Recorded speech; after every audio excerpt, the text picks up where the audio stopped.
I was speaking to women in parishes about reading literature, and I would drive home sad from these talks because I realized that most women weren't reading, didn't have time to read, didn't know where to start.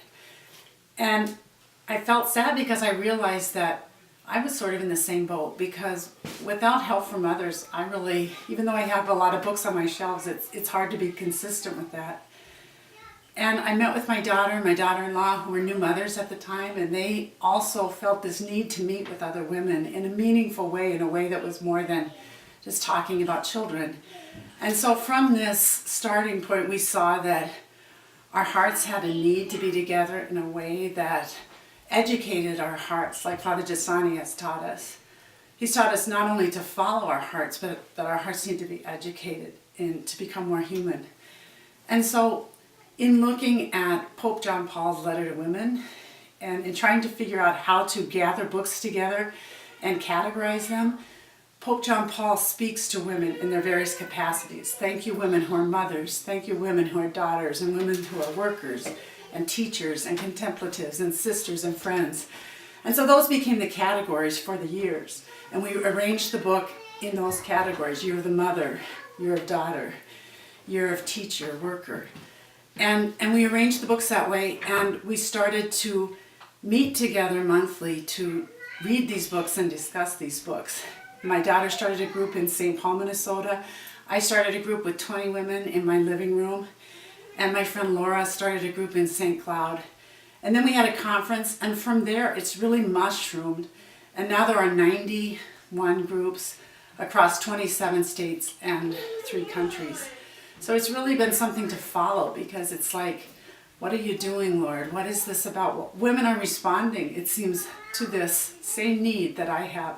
It's not, I don't feel this nervous thing about talking about the well-read mom or bragging, but I just feel in wonder in front of it, because something is happening that we're just learning to respond to.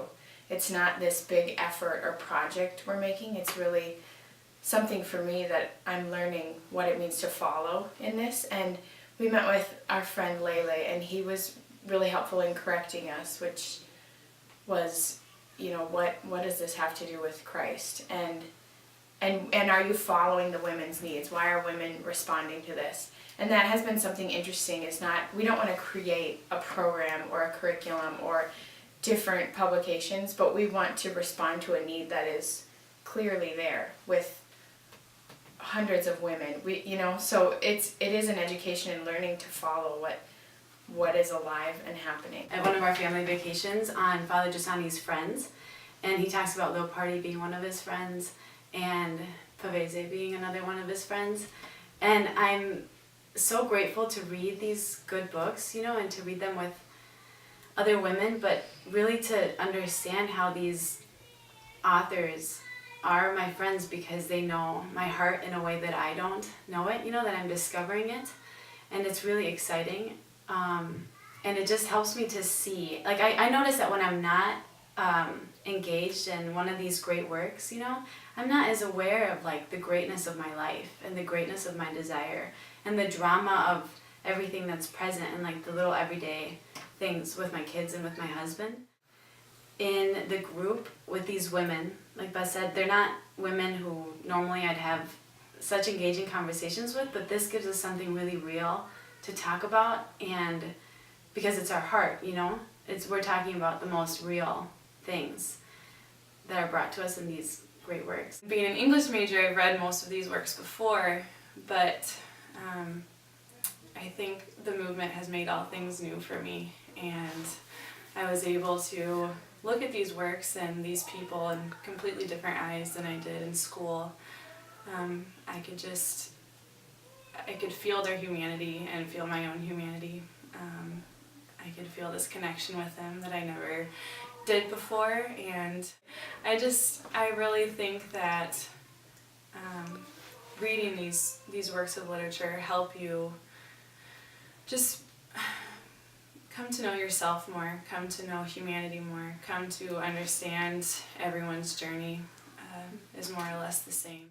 And Father Giussani has taught me to follow my heart, which means taking risks, because I'm not educated in this particular field.